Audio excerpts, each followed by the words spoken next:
হাদিসের মধ্যে আছে আল্লাহর নবী সাল্লাল্লাহু আলাইহি সাল্লাম বলছেন, হাসরের ময়দানে প্রত্যেক নাফরমানকে, পাপীদেরকে, দুনিয়া যারা আনন্দ উল্লাস আর ফুর্তি আর হারাম মজা নিয়া ভোগ করছে, আল্লাহ তাআলা ফেরেশতাদেরকে বলবে, পরে জাহান্নামের বাহির দিয়া একটা বার ঘুরাইয়া জাহান্নামের দরজা বরাবর 1 মিনিট বা 10টা সেকেন্ড দরজার বরাবর দাঁড় করাইয়া এরপরে আমার কাছে নিয়ে আসো। বিশুদ্ধ হাদিস। প্রত্যেক নাফরমানকে ফেরেশতারা জাহান্নামের বাহিরে ঘুরাইয়া দরজার সামনে 1 মিনিট বা 10টা সেকেন্ডের জন্য দাঁড় করাবে। জাহান্নামের একটা আগুনের বাতাস তার বুকটা বরাবর একটা ধাক্কা দিবে বাতাস। আল্লাহর কসম, নবী বলেন, ফেরেশতা যখন এরপরে ওই নাফরমান ব্যক্তিকে আল্লাহর সামনে আনবে, আল্লাহ তাআলা জিজ্ঞেস করবে, আমার বান্দা, দুনিয়ার হায়াত তো তুমি খুব আরামেই কাটাইছিলা, ঠিক না? তো সেই নাফরমান পাপী অথচ দুনিয়ায় যে ভোগ বিলাস করছে, সে আল্লাহকে বলবে, রব, জীবনে সুখ কি জিনিস আমি তা কোনোদিন দেখিনি। জাহান্নামে এখনো ঢুকে নাই। জাহান্নামের প্রথম বাতাসের ধাক্কা, প্রিয় ভাই, প্রিয় বন্ধু, দুনিয়া ভুলাই দেব। সুখের দুনিয়া, সুখের দুনিয়া। এখনো অনেক ছেলে মাঝখানে মোবাইলের ছবি তুলাইতেছ। ফালতু বাপ, তুমি উঠে গেলে ভালো। আমি তো ভোটের জন্য আসি নাই, কাজে ব্যাপক জনসমর্থন আমার দরকার নেই। আমি নির্বাচনে প্রার্থী না, আমার কোনো ভোটের দরকার নেই, কাজে আমার ব্যাপক সমর্থন লাগবে এমন না। আমি 2-4-5 জন মানুষের সামনেও বয়ান করছি। অতএব দয়া করে আমি অনুরোধ করছি, আমাদের দিকে তাকাই আসুন।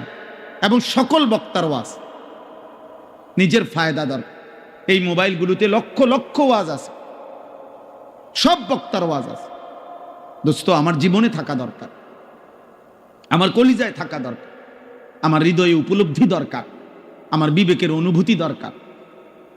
এটুকু যদি ভাবনা না আসে, 3টা ঘন্টা আল্লাহর কথা শুনলাম, অথচ আমার হৃদয়ে সামান্যতম কোনো নড়াচড়া হয় নাই, কি শুনলাম? বললই কি, শুনলাম কি? আয়োজনই হলো কি? 10 ঘন্টা ওয়াজ শুনলাম, আমার হৃদয়ে কোনো অনুভূতি জাগে নাই। হাদিসের মধ্যে আছে, হযরত ইরবাদ ইবনে সারিয়া বলেন রাদিয়াল্লাহু তাআলা আনহু, নবীজি আমাদের সামনে ওয়াজ করেছেন। ওয়াজানা রাসূলুল্লাহ সাল্লাল্লাহু আলাইহি ওয়াসাল্লাম, নবীজি যখন আমাদের সামনে ওয়াজ করলেন, তিনি বলেন, জারাফাত মিনহাল উয়ুন ওয়া ওয়াজিলাত মিনহাল কুলুব, আমাদের প্রত্যেকের চোখ দিয়ে অঝরে পানি ঝরতে লাগলো এবং আমাদের অন্তরগুলো আল্লাহর ভয়ে কাঁপতে শুরু করলো। এ ছিল ওয়াজের ফলাফল, প্রতিক্রিয়া সাহাবায়ে কেরাম। এই জন্য দোস্ত, আমরা প্রত্যেকেই এই কথা মনে রাখতে হবে, আমরা মরেই যাব। মৃত্যুর যন্ত্রণার 1 মুহূর্ত আমাদের দুনিয়া সব ভুলাই দিবে। হযরত নূহ আলাইহিস সালামের জামানার ওনার একজন বংশধরকে ঈসা আলাইহিস সালাম কবর থেকে তুলছিলেন। ঈসা নবীর জামানায় কিতাবের মধ্যে আছে, ঈসা নবী তখন নূহ আলাইহিস সালামের বংশধরকে জিজ্ঞেস করছিল, আপনি দুনিয়াতে কতদিন হায়াত পাইছিলেন? তিনি বলছেন 450 বছর। তখন ঈসা আলাইহিস সালাম জিজ্ঞেস করছে, হে নূহ নবীর বংশধর, আপনার চুল দাড়ি সাদা হইছে কোন বছর? 450 বছরের ভিতরে। নূহ আলাইহিস সালামের বংশধর বললেন, হে নবী ঈসা, আল্লাহর কসম, 450 বছরে আমার চুল দাড়ি কোনোদিন সাদা হয় নাই। মৃত্যু পর্যন্ত আমার চুল দাড়ি 450 বছর কালোই ছিল। কিন্তু আল্লাহর কসম, নবী ঈসা, মালাকুল মউত আজরাইল যখন আমার জান কবজ করতে শুরু করে, এই জান কবজের এই কয়েক সেকেন্ডের কষ্টে আমার চুল দাড়ি 450 বছরের কালো চুল দাড়ি সাদা হয়ে গেছে। দোস্ত আমার কাছে কিতাব আছে গাড়িতে, ওয়াজাআত সাকরাতুল মাউত বিল হক। ওই কিতাবের মধ্যে আছে নবীজির বিখ্যাত একজন সাহাবী হযরত আমর ইবনুল আস রাদিয়াল্লাহু তাআলা আনহু, অনেক বড় জলিলুল কদর সাহাবী ছিলেন। ইসলামের ইতিহাসে রাসূলুল্লাহ সাল্লাল্লাহু আলাইহি সাল্লামের সাহাবাদের মধ্যে সবচেয়ে বড় যোদ্ধা যারা ছিলেন তার মধ্যে উনি একজন। মিশর বিজেতা, মিশর যিনি বিজয় করেছিলেন, হযরত আমর ইবনে আস, ওনার ইন্তেকালের পূর্ব মুহূর্তে যখন উনি মৃত্যু সজ্জায়, ওনার মৃত্যু যন্ত্রণা শুরু হয়েছে, সাকরাতুল মউত, ওনার ছেলে কিতাবে লিখছে আব্দুল্লাহ ইবনে আমর ইবনুল আস, ছেলেও সাহাবী ছিলেন, বাপ্পু দুইজনই সাহাবী ছিলেন। ওনার ছেলে আব্দুল্লাহ এই মৃত্যুর পূর্ব মুহূর্তে ওনার আব্বা আমর ইবনে আস রাদিয়াল্লাহু তাআলা আনহুকে জিজ্ঞেস করলেন, আব্বা, এই মুহূর্তে মৃত্যু যন্ত্রণা আপনার কাছে কেমন মনে হচ্ছে? আপনি আমাকে একটু বলেন। কসম আল্লাহর, সাহাবী আমর ইবনে আস বলে, ইয়া বুনাইয়া, হে আমার কলিজার টুকরা সন্তান, কাআন্না জিবালাদ দুনিয়া আলা সাদরি, আমার কাছে মনে হচ্ছে পৃথিবীর সবগুলো পাহাড় আমার বুকের উপরে চাপ দিয়ে রাখছে। কাআন্না জিবালাদ দুনিয়া আলা সাদরি, পৃথিবীর সবগুলো পাহাড় আমার বুকে চাপ দিয়ে রাখছে। ওয়া কাআন্নি আতানাফাসু মিন সাকবিল ইবরা, আর তিনি বলেন, বাপ আমার, সন্তান আমার, আমার মনে হয় আমি যেন সুইয়ের ছিদ্র দিয়া একটু নিঃশ্বাস নিতেছি। দোস্ত আমার, নবীর 60 বছরের সাহাবী যদি বলে দুনিয়ার সব পাহাড় আমার বুকে চাপা দিয়া রাখছে মৃত্যুর মুহূর্তে, 30 বছরের নাফরমান গত 30 বছর ধরে যে সুদ খায়, তার মৃত্যু যন্ত্রণা কি হবে? 365 দিনে, খোদার এক বছরে যে কোনো দিন 5 ওয়াক্ত নামাজ পড়ে না, সেই নাফরমানের মৃত্যু যন্ত্রণা কেমন হবে? বছরের পর বছর যারা হারাম খায়, হারাম উপার্জন করে, মিথ্যা বলে, হারাম রোজগার করে, বছরের পর বছর যারা বেপর্দা, বছরের পর বছর যারা রাতের পর রাত যুবক, নারী, ছবি, অস্থি দৃশ্য, উলঙ্গ নাচ গান, মোবাইলের অসভ্যতা নিয়ে ব্যস্ত আছো, বাপ তুমি বাপ যদি মরে যাও, মৃত্যুর মুহূর্তে তোমার যন্ত্রণা কেমন হবে? কেমন হবে? সাথী আমার, দোস্ত আমার, বন্ধু আমার, আমি অনুরোধ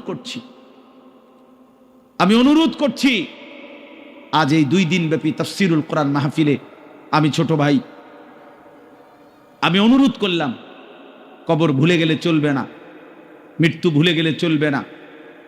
ভুলে গেলে কেউ থাকতেও পারে নাই, অহংকার করে কেউ থাকতে পারে নাই, নাফরমানি করে কেউ থাকতে পারে নাই, আল্লাহর হাত থেকে কেউ ছুটতে পারে নাই, আল্লাহর বাঁধন থেকে কেউ ছুটতে পারে নাই। বাপ, আয়াহসাবু আল্লান ইয়ারাহু আহাদ, আল্লাহ বলে, আমার বান্দা কি জানে না? সে কি ভেবেছে তাকে কেউ দেখে না? আমার থেকে ছুটবা কেমনে বান্দা? আমার থেকে ছুটবা কেমনে? কোরআনুল কারীমের 21 নম্বর পারা, কোরআনুল কারীমের 32 নম্বর সূরা, সূরায়ে সাজদা। এই যে আমরা যে সেজদা দেই নামাজে, এই সেজদা, এই সূরাটার নাম। এই সূরার 5টা আয়াত, 10, 11, 12, 13, 14, 15, না 14, 10, 11, 12, 13, 14, এই মোট 5টি আয়াত আমি আপনাদের সামনে তেলাওয়াত করেছি। এই আর অল্প একটু সময় ইনশাআল্লাহ। আমার মূলত বয়ান করার কথা ছিল মাগরিব বাদ, আমার ব্যক্তিগত সমস্যার কারণে আমি আব্দুল কুদ্দুস ভাইকে বলছিলাম এশার নামাজের পরে বয়ান করব। অল্প একটু সময় আমি আপনাদের সামনে এই 5টা আয়াতের সংক্ষিপ্ত একটু কথা পেশ করতে চাই। তাফসীরুল কোরআন মাহফিলের একটা বড় বৈশিষ্ট্য কোরআনুল কারীমের তাফসীর, কোরআনুল কারীমের তাফসীর হওয়া। কোরআনুল কারীমের তাফসীরের ক্ষেত্রে লক্ষণীয় বিষয় হলো, প্রত্যেকটা বিবেকবান মুসলমানের লক্ষ্য রাখতে হবে, যিনি কোরআনুল কারীমের তাফসীর করছেন তার কথার মধ্যে, তাফসীরের মধ্যে 6টি জিনিস থেকে কথা থাকতে হবে। তাফসীরুল কোরআন হইতে হবে, কোরআনুল কারীমের প্রথম তাফসীর করতে হবে কোরআনেরই ভিন্ন কোনো আয়াত দ্বারা। আমি এই আয়াতের তাফসীর করবেন তো কোরআনের অন্য আয়াত দ্বারা। কোরআনুল কারীমের দ্বিতীয় তাফসীর হবে রাসূলুল্লাহ সাল্লাল্লাহু আলাইহি ওয়াসাল্লামের কথা, কাজ, বক্তব্যের দ্বারা। কোরআনুল কারীমের তৃতীয় তাফসীর হবে সাহাবায়ে কেরামের বক্তব্যের দ্বারা। কোরআনুল কারীমের চতুর্থ তাফসীর হবে সাহাবাদেরকে যারা ঈমানের সাথে দেখছেন, সাহাবাদের থেকে দ্বীন শিখছেন যারা তাবিঈন, তাদের বক্তব্যের দ্বারা। কোরআনুল কারীমের পঞ্চম তাফসীর হতে হবে আরবি ভাষায়, বিশুদ্ধ আরবি ভাষায় এই শব্দ যেই অর্থে ব্যবহৃত হয় ওই ব্যবহারের আলোকে। কোরআনুল কারীমের ষষ্ঠ তাফসীর হইতে হবে যিনি বলতেছেন তিনি পূর্ণ ঈমান, আমল, তাকওয়া সহ সুস্থ, পক্ষপাত মুক্ত, আকলে সালিম, সুস্থ, সুন্দর, স্বাভাবিক, আমল আখলাক ওয়ালা আকলের অধিকারী কিনা সেটা লক্ষ্য কর। বুঝেন নাই কথা? আকলে সালিম হওয়া। এই জন্য পৃথিবীতে এই 6টি মূল সূত্র থেকে বিচ্ছিন্ন কথা, যত সুন্দরী হোক, জাকজমকই হোক, যত চমৎকারী হোক, সেটা তাফসীরুল কোরআন হতে পারে না। তাফসীরুল কোরআন হইতে পারে না। ব্যক্তিগত কথা, নিজস্ব চেতনা, পূর্বসূরীরা কে কি বলছেন এত কিছুর দরকার নাই, আমি বুঝছি এইটা, আমার মত এইটা। এই কথার উপরে রাসূলুল্লাহ সাল্লাল্লাহু আলাইহি সাল্লামের কথা, সাহাবাদের কথা, তাবিঈনের কথা, আরবি ভাষার বিশুদ্ধ রীতির কোনো কথা এগুলো নাই, এগুলো বাদ দাও। আমি যেটা বলছি এটা আমি কি কম বুঝি নাকি? না, আপনি কিচ্ছুই বোঝেন না, আপনি ঘোড়ার ডিম বোঝেন, আপনি ঘোড়ার ঘাস বোঝেন, আপনি কিছুই বুঝেন না। আপনি যদি বুঝতেন তো এটা বুঝতেন যে পূর্ববর্তীদের বক্তব্যের আলোকে আপনার ব্যাখ্যা করা উচিত ছিল। এজন্য কোরআনুল কারীমের মধ্যে আল্লাহ তাআলা বলছেন, হে বন্ধু আমার, নবী আমার, কোরআনুল কারীমের অক্ষর হুবহু আমি আল্লাহ যেভাবে নাজিল করেছি হুবহু শতভাগ নিখুঁত মুখস্থ রাখা আপনার অন্তরে, এটা আমি আল্লাহর দায়িত্ব। আপনি যখনই পড়তে চাইবেন, আপনার উম্মতের সামনে পড়তে পারা, আপনার এই যোগ্যতা, এই তৌফিক আমি আল্লাহর দায়িত্ব। যখনই আপনি ব্যাখ্যা করতে চাইবেন, আমি আল্লাহ কি বুঝাইতে চাইছি, এটা যদি আপনি বিশ্লেষণ করতে যান, সেই বিশ্লেষণটাও বলে দেওয়া আমি আল্লাহর দায়িত্ব। এটা আমার জিম্মাদার। লা তুহাররিক বিহি লিসানাকা লিতাজারা বিহি ইন্না আলাইনা জামআহু ওয়া কুরআনা। আল্লাহ বলেন আপনার অন্তরে কোরআন হুবহু বসিয়ে দেওয়া, মুখস্থ করিয়ে দেওয়া, আপনার জবান দিয়ে যতবার ইচ্ছা আপনার উম্মতের সামনে পড়িয়ে দেওয়া, পড়ার তৌফিক। এর একটু পরে আছে সুম্মা ইন্না আলাইনা বায়ানা। এই বায়ানা মানে অর্থ হলো, বায়ান মানে হলো ব্যাখ্যা, তাফসীর। অতঃপর এই আয়াতগুলোর তাফসীর, ব্যাখ্যা, বিশ্লেষণ বলে দেওয়া, তিনটাই আমি রব আমার নিজ হাতে নিলাম। সুবহানাল্লাহ, সুবহানাল্লাহ। এজন্য রাসূলুল্লাহ সাল্লাল্লাহু আলাইহি সাল্লামের প্রতি শব্দ, প্রতি উচ্চারণ, প্রতি বাক্য সব কিছু রব কর্তৃক, আল্লাহ কর্তৃক নিয়ন্ত্রিত। তিনি যখন হাসতেন তো ঠিক কতটুকু হাসবেন এটা আল্লাহ তাআলা নবী সাল্লাল্লাহু আলাইহি সাল্লামকে সাজিয়ে দিয়েছে। তিনি যখন কাঁদতেন তো কতটুকু পরিমাণ কাঁদবেন, কি চিৎকার দিয়া কাঁদবেন, না লাফাইয়া কাঁদবেন, না গৈরাইয়া কাঁদবেন, তা আল্লাহ তাআলা বলেন বন্ধু আপনার হাসি, আপনার কান্না, আপনার হাঁটা, আপনার চলা, আপনার উঠা, আপনার বসা, আপনার আচরণ, আপনার উচ্চারণ, আপনার রাত, আপনার দিন, আপনার সকাল, আপনার দুপুর, আপনার ঘর, আপনার সংসার, আপনার বাজার, আপনার ব্যবসা, আপনার একাকিত্ব জীবন, আপনার সকলের মাঝে জীবন, স্ত্রীর সাথে আখলাক, সন্তানের সাথে আখলাক, মানুষের সাথে আখলাক, রাষ্ট্র পরিচালনার নীতি, সব আমি আল্লাহ একটা একটা করে ঠিক করে দিয়েছি। আমি নবী সাল্লাল্লাহু আলাইহি সাল্লাম বাথরুমে বাম পা দিয়ে ঢুকতেন কেমনে? কেন? সাহাবায়ে কেরাম বুদ্ধি দিছে এই জন্য। ডান পাও দিয়া বের হইতেন কেন? ওই কয়েকজনে তুই জিগাইল হইছে কোন পাও দিয়া বাইর হইলে ভালো হয় এরপরে নাকি? না না, আল্লাহ ফয়সালা দিছে, আল্লাহ ফয়সালা দিছে। ওয়া ইন্নাকা লা আলা খুলুকিন আযীম। আল্লাহ কসম করে বলেছেন, বন্ধু আমার, দোস্ত আমার, আমি আল্লাহ কসম করে বলছি, আপনাকেই আমি আল্লাহ তাআলা চরিত্রের সম্পূর্ণ সর্বোচ্চ আখলাকের নীতি নৈতিকতা, চরিত্র, ব্যবহার, আখলাক, উত্তম আচরণ বলতে যা বুঝায় সবকিছুর সর্বোচ্চ মাত্রা, পূর্ণ শিখর আমি আপনাকে দিয়েই, সর্বোচ্চ পূর্ণাঙ্গ চরিত্র আখলাক দিয়েই সাজিয়ে আমি আল্লাহ আপনাকে পাঠিয়েছি। আছে খুবা হামা দারান তু তনহা দার। আল্লামা ইকবাল এই জন্য বলছে, হে নবী মুহাম্মদ, ১৬ লক্ষ নবী এবং রসুলের যত গুণ, যত সিফাত, সব নবীর মুজিজা আদম থেকে ঈসা আপনার একার মাঝে যদি তালাশ করি, আছে খুবা হামা দারান্দ তু তনহা দারি, আপনি একাই সব, আপনি একাই সব। আপনার হাসিও সেরা, আপনার কান্নাও সেরা, আপনার সব সুন্দর, সব সুন্দর, সব সুন্দর, সব সুন্দর। আপনার পরে কোনো কিছুতে, কোনো কিছুর জন্য একটা সুতার বুদ্ধি, এক সুতা, একটা কথা, নতুন বুদ্ধি, নতুন পরামর্শ, নতুন কোনো পদ্ধতি বলার জন্য আল্লাহ বলছে, বন্ধু আর কোনো দরকার নাই, সবকিছুর পূর্ণাঙ্গ, সবকিছুর চূড়ান্ত নিয়ম, পদ্ধতি, আদব, আখলাক, শিষ্টাচার, নৈতিকতা, ভদ্রতা, আচরণ, উচ্চারণ সব পূর্ণ করে আপনাকে আমি পাঠাইছি। আল্লাহ তাআলা আমাদেরকে আজ 5 ডিসেম্বর 2025 রোজ শুক্রবার কুমিল্লা জেলা মুরাদনগর উপজেলাধীন ঐতিহ্যবাহী কোম্পানিগঞ্জ বাজার ফল ব্যবসায়ী সমিতির উদ্যোগে আজকের এই 2 দিনব্যাপী 26তম বার্ষিক তাফসিরুল কোরআন মাহফিলে প্রথম দিনে এই পর্বে আল্লাহ তাআলা আমাদেরকে আসবার, বসবার, আল্লাহর জন্যই অংশগ্রহণ করার তৌফিক দান করেছেন, আলহামদুলিল্লাহ। প্রিয় ভাই নওজোয়ান, দয়া করে আল্লাহর কথা বসে শুনলে ভালো।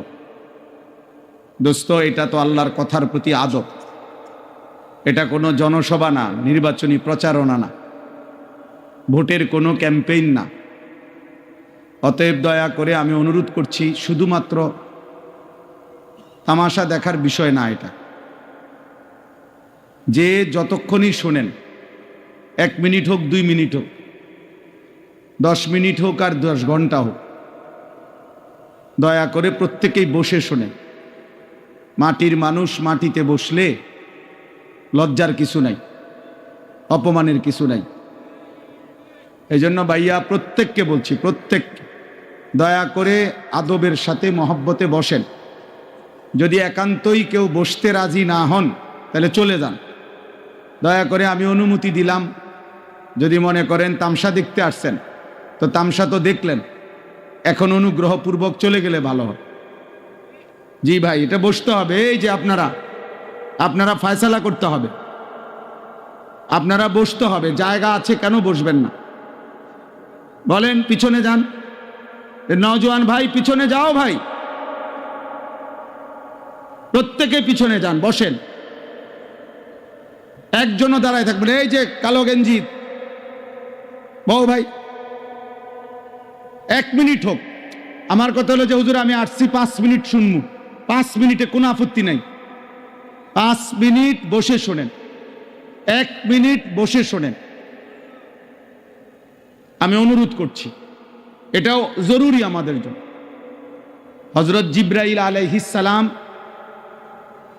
প্রিয় নবী সাল্লাল্লাহু আলাইহি ওয়াসাল্লামের কাছে মানুষের সুরতে ওহী নিয়ে যতবার আসতেন ততবার নবীজির সামনে এসে বসতেন, এবং প্রত্যেকবার বসতেন কিভাবে?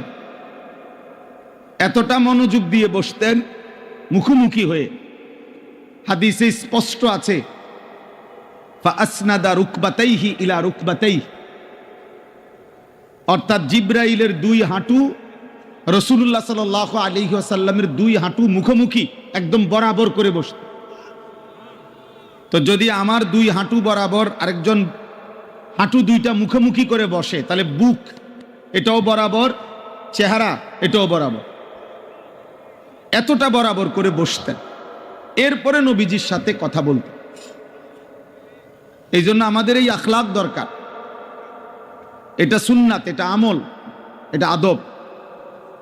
আল্লাহর কথা শুনবার ক্ষেত্রে দোস্ত, শুধু কেবল বক্তা দেখলাম, কিছুক্ষণ শুনলাম, চলে গেলাম, এটা যেন না হয়।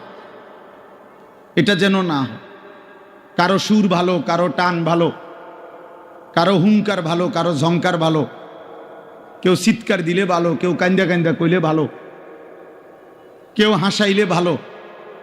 দোস্ত আমার, এটা কোনো মাহফিলের বিবেচ্য বিষয় না। এটা কোনোভাবেই ইনসাফের কথা না যে আমি শুধু এরকম কোনো একটা কিছুর জন্য অপেক্ষা করলাম, সুর দিলে আসি, নাইলে নাই, টান দিলে আসি, চিৎকার দিলে আসি, নাই তো নাই। না বাপ, আল্লাহর কথা এর জন্য না। কোরআনুল কারীমের মধ্যে আল্লাহ তাআলা বারবার এটা বলছেন, লাআল্লাকুম তাযাক্কারুন। কেন আমার কথা নাজিল করছি? আল্লাহ তাআলা বলেন যেন তোমরা উপদেশ গ্রহণ করতে পারো। লাআল্লাকুম তাযাক্কারুন, ইয়াইযুকুম লাআল্লাকুম তাযাক্কারুন। আল্লাহ বলেন আমি ওয়াজ করছি যেন তোমরা উপদেশ গ্রহণ করতে পারো। লাআল্লাহুম ইয়াত্তাকুন, আমার বান্দারা যেন আল্লাহকে ভয় করতে পারে। লাআল্লাকুম তাত্তাকুন, যেন তোমরা মুত্তাকি হতে পারো। এইভাবে কোরআনে বলছে লাআল্লাহুম ইয়াতাফাক্কারুন, যেন আমার বান্দারা ভাবতে পারে। বহু আয়াত আছে কোরআনের এই কথা, যে আল্লাহ চায় বান্দা তুমি আমার কথা থেকে ভাবো, আমার বন্ধুর আখলাক থেকে ভাবো, ফিকির করো, চিন্তা করো, ভাবনা করো। ফাতাবিরু ইয়া উলিল আবসার, আল্লাহ নিজে বলছে হে চোখওয়ালারা তোমরা ভাবো। ফাতাবিরু ইয়া উলিল আলবাব, হে বিবেক বুদ্ধিওয়ালারা তোমরা ভাবো। ইন্নামা ইয়াতাযাক্কারু উলুল আলবাব, আল্লাহ বলেন আমার কোরআন থেকে বিবেকবানরা উপদেশ গ্রহণ করে। আল্লাহ বলছেন লাকাদ কানা ফি কাসাসিহিম ইবরাতুল লিউলিল আলবাব। আমি আল্লাহ পিছনের যতগুলো ঘটনা কোরআনে বলছি, নূহ নবীর ঘটনা, মূসা নবীর ঘটনা, নমরুদের ঘটনা, ফেরাউনের ঘটনা, আল্লাহ বলেন এগুলো কিচ্ছা বলছি আর অবসর সময় পার করছি এজন্য না, বরং ইবরাতুল লিউলিল আলবাব, প্রত্যেকটা বিবেকবান বুদ্ধিমানের জন্য যেন উপদেশ হয়, নসিহত হয়। কোরআনুল কারীমের মধ্যে আছে আল্লাহ বলছেন মূসা নবীকে, ভাইয়া তোমরা বসতে হবে, এই ছেলেরা, এই মোবাইলওয়ালা ছেলে বসো তুমি। দোস্ত আমি অনুরোধ করি, একটা ছেলেও, আমার হাত জোড় অনুরোধ তোমাদের কাছে, মোবাইল হাতে ধরে ভিডিও বা রেকর্ড করবে না কেউ, আল্লাহর ওয়াস্তে। এই মাহফিল আমি যখন কর্মজীবনের শুরু আমার, আমি তখন থেকে চিনি এই মাহফিল। এই মাহফিলে আমি নিজে শ্রোতা হয়ে ওয়াজ শুনছি, এইখানে বসে ওয়াজ শুনছি আমি। এটা ফল ব্যবসায়ীদের মাহফিল, ঐতিহ্যবাহী মাহফিল, আলহামদুলিল্লাহ। অল্প কয়েকজন ব্যবসায়ী মনে করেন আফেল উফুল বেচে, কিন্তু আল্লাহর দ্বীনের একটা ফিকির ধারাবাহিক করাতে আজকে তারা পুরো অঞ্চলের জন্য ব্র্যান্ড, তারা একটা প্রতীক। হাজারো মানুষ অপেক্ষায় থাকে যে ফল ব্যবসায়ীদের মাহফিলটা কোন দিন হবে। তাইলে কিছু অল্প মানুষ হোক, সামান্য হিম্মত হোক, কিন্তু আল্লাহর পথে লেগে গেলে, শুরু করলে একদিন আল্লাহ এটাকে অনেক দূর আগায় দেয়। এটা একটা গুরুত্বপূর্ণ বিষয়, গুরুত্বপূর্ণ বিষয়। এই জন্য দোস্ত আমি অনুরোধ করছি, আমরা প্রত্যেকে একজনও 2 দিন ব্যাপী এই মাহফিলের লাখ লাখ টাকা খরচ, কারো 10 টাকা, কারো 5 টাকা, কারো কষ্টে ভেজা টাকা, সারাদিন দামাদামি মুলামুলি করে এরপরে অর্জন করা বেচারার লাভের কয়টা টাকার থেকে সে এখানে মাহফিলে দিছে, আখেরাতের আশায় দিছে। আমরা ভিডিও করমু, মোবাইল করমু, ছবি তুলমু, বুট বেচা হবে, বাদাম বেচা হবে, চটপুটি বেচা হবে। প্রিয় ভাই, প্রিয় বাবা, এর জন্য এত বড় মাহফিল সাজানো হয় নাই। এটা ইনসাফ না বাপ, এটা ইনসাফ না। 10 লাখ টাকা যদি খরচ হয়, তাহলে এই 5-10 লাখ টাকার মাকসাদ এটা নয়, বরং আখেরাত। আখেরাত, পরকালের একটু সঞ্চয়, আখেরাতের একটু পুঁজি, আখেরাতের পুঁজি। এই জন্য দোস্ত, আমি অনুরোধ করছি প্রত্যেকে, আমার কথা হলো মোবাইল চালাবার দরকার তো আপনি বাইরে যান, আল্লাহর কথা দিল দিয়ে শোনেন, দরদ নিয়ে শোনেন। বলতেছিলাম, ফেরাউনের মতো কাফেরের কাছেও যখন আল্লাহ তাআলা মুসা আলাইহিস সালামকে পাঠাইছেন, কোরআনে আছে, আল্লাহ বলছেন, হে মুসা, ফেরাউনের মতো এই খোদা দাবিদার, এই নিকৃষ্ট কাফের, এত বড় জালেম, তার কাছে তুমি যাও, আমার কথা বলো, কালেমার দাওয়াত দাও।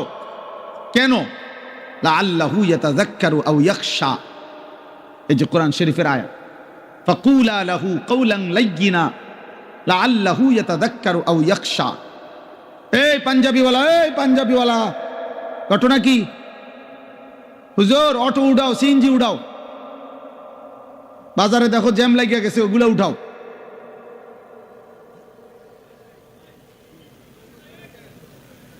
এই জন্য বললাম, আল্লাহ তাআলা বললেন মূসাকে, তুমি ফেরাউনের কাছে আমার দাওয়াত দাও, কালেমার কথা বলো। কেন? লাআল্লাহু ইয়াতাযাক্কারু আও ইয়াখশা, হয়তো সে উপদেশ গ্রহণ করবে অথবা আমি আল্লাহকে ভয় করব। তাহলে ফেরাউনের মতো একজন নিকৃষ্ট কাফের, শেষ পর্যন্ত সে কি ঈমান আনছে? কথা বলেন না। কিন্তু তবুও আল্লাহ তাআলা তার কাছেও যখন পেশ করছে দিন, মুসা নবীকে পাঠাইছেন, বলছে আমি আল্লাহর উদ্দেশ্য, হয় সে উপদেশ গ্রহণ করবে, নয়তো আমি আল্লাহকে ভয় করব। তাহলে পৃথিবীর নিকৃষ্ট কাফেরের কাছেও আল্লাহর দিন পৌঁছানোর উদ্দেশ্য একটাই, উপদেশ গ্রহণ, আল্লাহকে ভয় করা। তো সেখানে আমাদের কাছে আল্লাহর দিন পেশ করার মাকসাদ কি? তামাশা শুধু?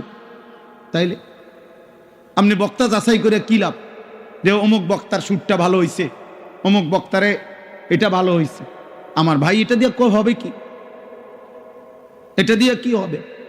আখিরাত দরকার, আখিরাত দরকার, আখিরাত দরকার। আপনি যদি বুঝেন তবুও আখিরাত হবে, আপনি যদি না বুঝেন তবুও আখিরাত।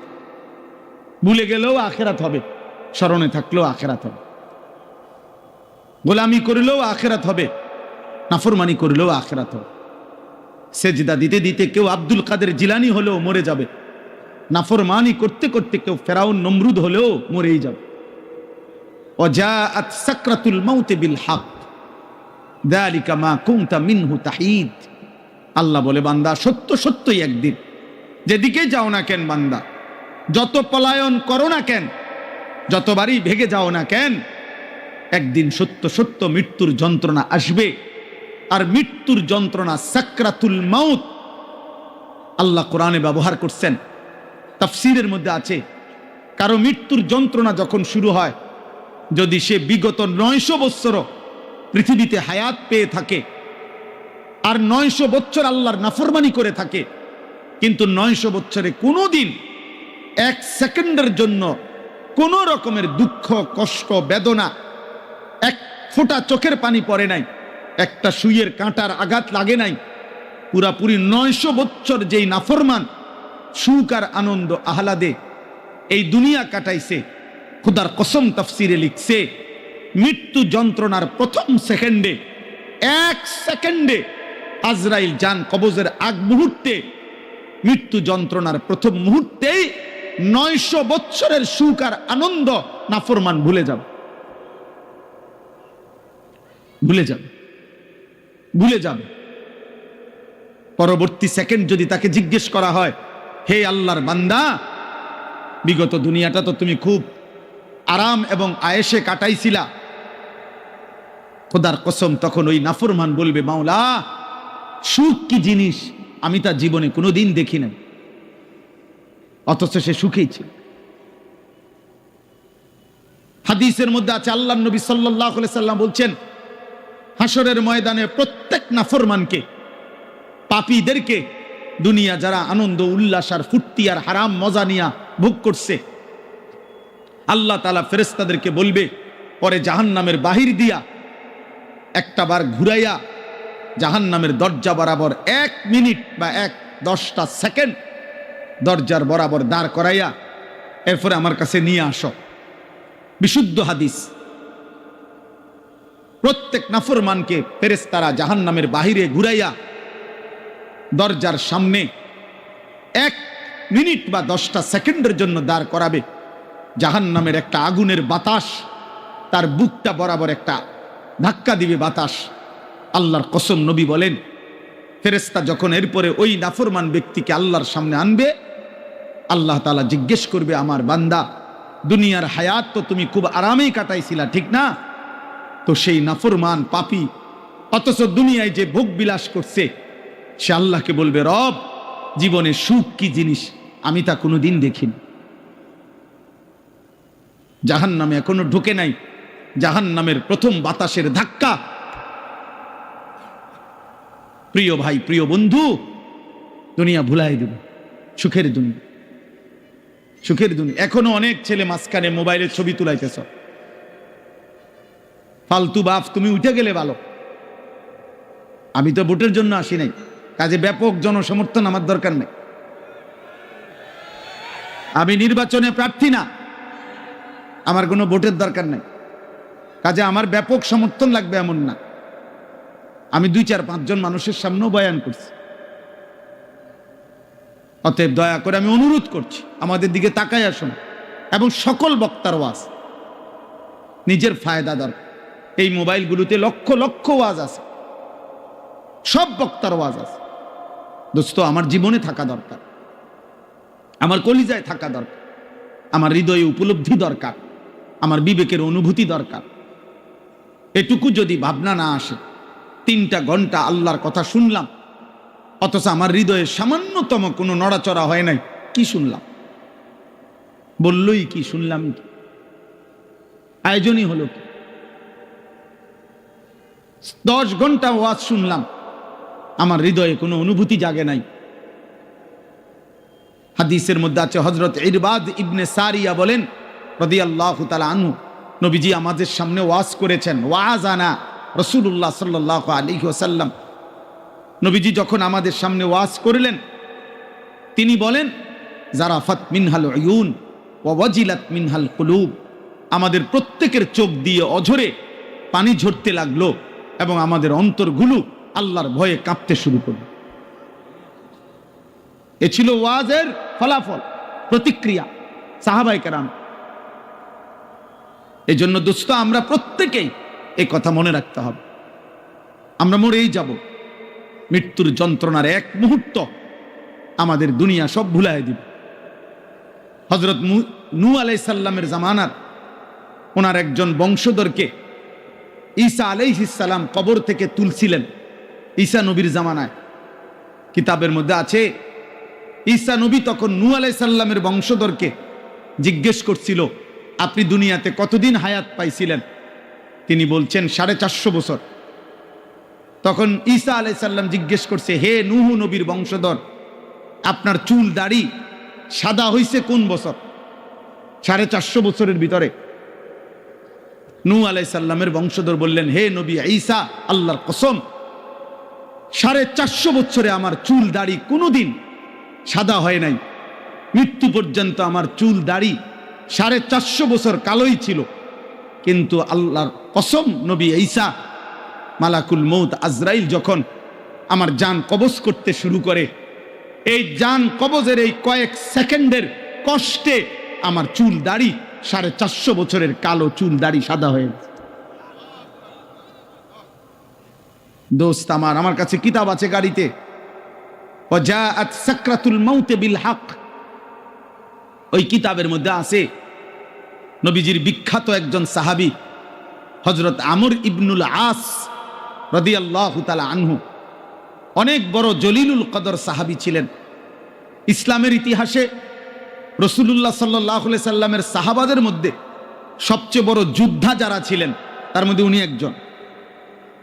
মিশর বিজেতা, মিশর যিনি বিজয় করেছিলেন, হযরত আমর ইবনে আস, ওনার ইন্তেকালের পূর্ব মুহূর্তে যখন উনি মৃত্যু সজ্জায়, ওনার মৃত্যু যন্ত্রণা শুরু হয়েছে, সাকরাতুল মাউত, ওনার ছেলে কিতাবে লিখছে, আব্দুল্লাহ ইবনে আমর ইবনুল আস ছেলেও সাহাবী ছিলেন, বাপ ফুত দুইজনই সাহাবী ছিলেন। ওনার ছেলে আব্দুল্লাহ এই মৃত্যুর পূর্ব মুহূর্তে ওনার আব্বা আমর ইবনে আস রাদিয়াল্লাহু তাআলা আনহুকে জিজ্ঞেস করলেন, আব্বা, এই মুহূর্তে মৃত্যু যন্ত্রণা আপনার কাছে কেমন মনে হচ্ছে? আপনি আমাকে একটু বলেন। কসম আল্লাহর, সাহাবী আমর ইবনে আস বলে, ইয়া বুনাইয়া, হে আমার কলিজার টুকরা সন্তান, কাআন্না জিবালাদ দুনিয়া আলা সাদরি, আমার কাছে মনে হচ্ছে পৃথিবীর সবগুলো পাহাড় আমার বুকের উপরে চাপ দিয়ে রাখছে। কাআন্না জিবালাদ দুনিয়া আলা সাদরি, পৃথিবীর সবগুলো পাহাড় আমার বুকে চাপ দিয়ে রাখছে। ওয়া কাআন্নী আতানাফাসু মিন সাকবিল ইবরা, আর তিনি বলে, বাপ আমার, সন্তান আমার, আমার মনে হয় আমি যেন সুইয়ের ছিদ্র দিয়া একটু নিঃশ্বাস নিতেছি। দোস্ত আমার, নবীর 60 বছরের সাহাবী যদি বলে দুনিয়ার সব পাহাড় আমার বুকে চাপা দিয়া রাখছে মৃত্যুর মুহূর্তে, 30 বছরের নাফরমান গত 30 বছর ধরে যে সুদ খায়, তার মৃত্যু যন্ত্রণা কি হবে? 365 দিনে, খোদার এক বছরে যে কোনো দিন 5 ওয়াক্ত নামাজ পড়ে না, সেই নাফরমানের মৃত্যু যন্ত্রণা কেমন হবে? বছরের পর বছর যারা হারাম খায়, হারাম উপার্জন করে, মিথ্যা বলে, হারাম রোজগার করে, বছরের পর বছর যারা বেপর্দা, বছরের পর বছর যারা রাতের পর রাত যুবক, নারী, ছবি, অস্থি দৃশ্য, উলঙ্গ নাচ গান, মোবাইলের অসভ্যতা নিয়ে ব্যস্ত আছো বাপ, তুমি বাপ যদি মরে যাও, মৃত্যুর মুহূর্তে তোমার যন্ত্রণা কেমন হবে? কেমন হবে? সাথী আমার, দোস্ত আমার, বন্ধু আমার, আমি অনুরোধ করছি আজ এই 2 দিন ব্যাপী তাফসীরুল কোরআন মাহফিলে আমি ছোট ভাই, আমি অনুরোধ করলাম, কবর ভুলে গেলে চলবে না, মৃত্যু ভুলে গেলে চলবে না। ভুলে গেলে কেউ থাকতেও পারে নাই, অহংকার করে কেউ থাকতে পারে নাই, নাফরমানি করে কেউ থাকতে পারে নাই, আল্লাহর হাত থেকে কেউ ছুটতে পারে নাই, আল্লাহর বাঁধন থেকে কেউ ছুটতে পারে নাই বাপ। আয়াহসাবু আল্লান ইয়ারাহু আহাদ, আল্লাহ বলে, আমার বান্দা কি জানে না? সে কি ভেবেছে তাকে কেউ দেখে না? আমার থেকে ছুটবা কেমনে বান্দা? আমার থেকে ছুটবা কেমনে? কোরআনুল কারীমের 21 নম্বর পারা, কোরআনুল কারীমের 32 নম্বর সূরা, সূরায়ে সাজদা। এই যে আমরা যে সেজদা দেই নামাজে, এই সেজদা, এই সূরাটার নাম। এই সূরার 5টা আয়াত, 10, 11, 12, 13, 14, 15, না 14, 10, 11, 12, 13, 14, এই মোট 5টি আয়াত আমি আপনাদের সামনে তেলাওয়াত করেছি। এই আর অল্প একটু সময় ইনশাআল্লাহ। আমার মূলত বয়ান করার কথা ছিল মাগরিব বাদ, আমার ব্যক্তিগত সমস্যার কারণে আমি আব্দুল কুদ্দুস ভাইকে বলছিলাম এশার নামাজের পরে বয়ান করব। অল্প একটু সময় আমি আপনাদের সামনে এই 5টা আয়াতের সংক্ষিপ্ত একটু কথা পেশ করতে চাই। তাফসীরুল কোরআন মাহফিলের একটা বড় বৈশিষ্ট্য কোরআনুল কারীমের তাফসীর, কোরআনুল কারীমের তাফসীর হওয়া। কোরআনুল কারীমের তাফসীরের ক্ষেত্রে লক্ষণীয় বিষয় হলো, প্রত্যেকটা বিবেকবান মুসলমানের লক্ষ্য রাখতে হবে, যিনি কোরআনুল কারীমের তাফসীর করছেন তার কথার মধ্যে, তাফসীরের মধ্যে 6টি জিনিস থেকে কথা থাকতে হবে। তাফসীরুল কোরআন হইতে হবে, কোরআনুল কারীমের প্রথম তাফসীর করতে হবে কোরআনেরই ভিন্ন কোনো আয়াত দ্বারা। আমি এই আয়াতের তাফসীর করবেন তো কোরআনের অন্য আয়াত দ্বারা। কোরআনুল কারীমের দ্বিতীয় তাফসীর হবে রাসূলুল্লাহ সাল্লাল্লাহু আলাইহি ওয়াসাল্লামের কথা, কাজ, বক্তব্যের দ্বারা। কোরআনুল কারীমের তৃতীয় তাফসীর হবে সাহাবায়ে কেরামের বক্তব্যের দ্বারা। কোরআনুল কারীমের চতুর্থ তাফসীর হবে সাহাবাদেরকে যারা ঈমানের সাথে দেখছেন, সাহাবাদের থেকে দ্বীন শিখছেন যারা তাবিঈন, তাদের বক্তব্যের দ্বারা। কোরআনুল কারীমের পঞ্চম তাফসির হতে হবে আরবি ভাষায়, বিশুদ্ধ আরবি ভাষায় এই শব্দ যেই অর্থে ব্যবহৃত হয় ওই ব্যবহারের আলোকে। কোরআনুল কারীমের ষষ্ঠ তাফসির হইতে হবে যিনি বলতেছেন তিনি পূর্ণ ঈমান আমল তাকওয়া সহ সুস্থ, পক্ষপাত মুক্ত, আকলে সালিম, সুস্থ সুন্দর স্বাভাবিক আমল আখলাক ওয়ালা আকলের অধিকারী কিনা সেটা লক্ষ্য কর। বুঝেন নাই কথা? আকলে সালিম হওয়া। এই জন্য পৃথিবীতে এই 6টি মূল সূত্র থেকে বিচ্ছিন্ন কথা যত সুন্দরী হোক, জাকজমকই হোক, যত চমৎকারী হোক, সেটা তাফসিরুল কোরআন হতে পারে না। তাফসিরুল কোরআন হইতে পারে না। ব্যক্তিগত কথা, নিজস্ব চেতনা, পূর্বসূরীরা কে কি বলছেন এত কিছুর দরকার নাই। আমি বুঝছি এইটা, আমার মত এইটা। এই কথার উপরে রাসূলুল্লাহ সাল্লাল্লাহু আলাইহি সাল্লামের কথা, সাহাবাদের কথা, তাবিঈনের কথা, আরবি ভাষার বিশুদ্ধ রীতির কোনো কথা এগুলো নাই। এগুলো বাদ দাও। আমি যেটা বলছি এটা আমি কি কম বুঝি নাকি? না, আপনি কিচ্ছুই বোঝেন না। আপনি ঘোড়ার ডিম বোঝেন, আপনি ঘোড়ার ঘাস বোঝেন, আপনি কিছুই বুঝেন না।